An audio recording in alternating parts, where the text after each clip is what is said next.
And of course, Dave Mustaine, who later went on to form Megadeth, has been reminding everyone for like 40 years straight at this point.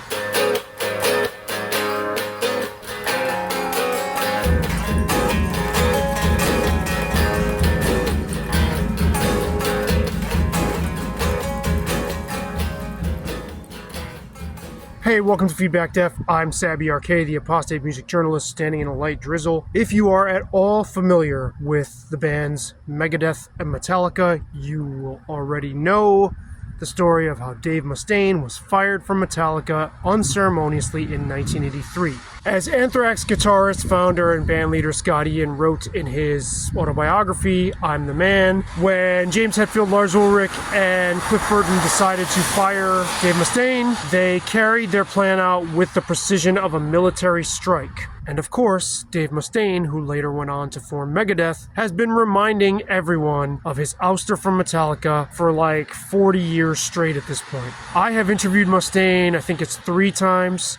Once in around 2004 when The System Has Failed was released, and again twice in like the same year period, I think it was 2018, when The World Needs a Hero was reissued. And I believe all 3 times we discussed Metallica, one of those times he brought it up. So this is something that has preoccupied him for a very, very, very long time. He's been very vocal about this. And I remember watching that scene in the Metallica documentary, Some Kind of Monster, where he's speaking with Lars Ulrich, and he's like, do you understand how difficult this is for me and how to always feel second place? And I remember walking out of there thinking like, what, man, this dude is desperately in need of some perspective. Like when you're at that level of success, what difference does it make if you're second place compared to someone else? I mean, again, perspective. I walked out of there feeling like this guy just does not have a handle on counting his blessings, right? And really taking stock of his achievements. You know, he's in the elite of his genre of music, which we'll get to in a moment.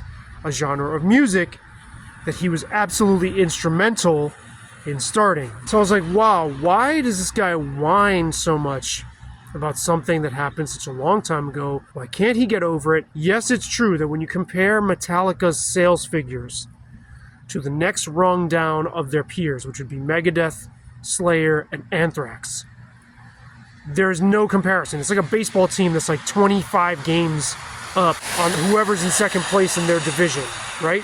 That's in terms of sales, though. That's not in terms of respect from the people who love this music. And if we're looking at history, Metallica only ballooned in sales after they went for a more straight-ahead rock sound. When Megadeth did the same thing, they also went platinum. I should clarify this because people are going to correct it. Master of Puppets and Justice for All had already achieved platinum and double platinum status well before the Black Album. Meanwhile, Anthrax, Megadeth, and Slayer had only gone gold by that point. So Metallica were already way ahead. They were selling 4 times as much as their peers. And they're also universally regarded by their peers as the ones who had kicked off the whole genre, right? So there's that. So they were undisputably the top dogs.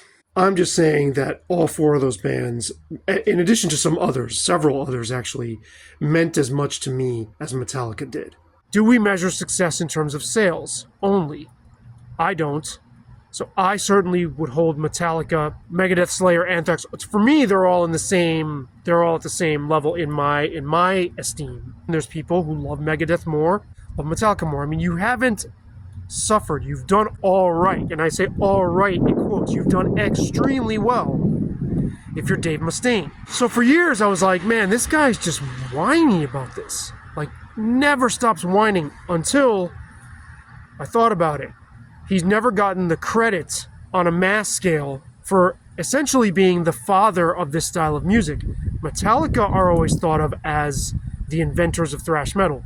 His replacement in Metallica, Kirk Hammett, has even said so in interviews. Now, Kirk Hammett confessed to me when I interviewed him in 2008 that if he had been in Exodus, he would have just said the same thing about Exodus, which is pretty funny. But by and large, Metallica are considered the Beatles of metal and certainly the forerunners, the ones who spearheaded thrash. Without Dave Mustaine, though, you don't have that sound. Scott Ian, who I mentioned before, has said this himself. He refers to Dave Mustaine as the inventor of thrash metal. If you go back and listen to the Metallica demo, No Life Till Leather, James Hetfield had only been playing guitar for 6 months at that point. You can hear the difference. Dave Mustaine's sound was already established at that point. It was very well developed. You can absolutely hear the difference if you go back and listen to No Life Till Leather. So I completely understand his gripe. It's like, yo, I'm not recognized as the person who kicked this off. You guys are. He's never actually said that specifically, though, right? Which is why it took me so long to catch on. He's got a completely legitimate point.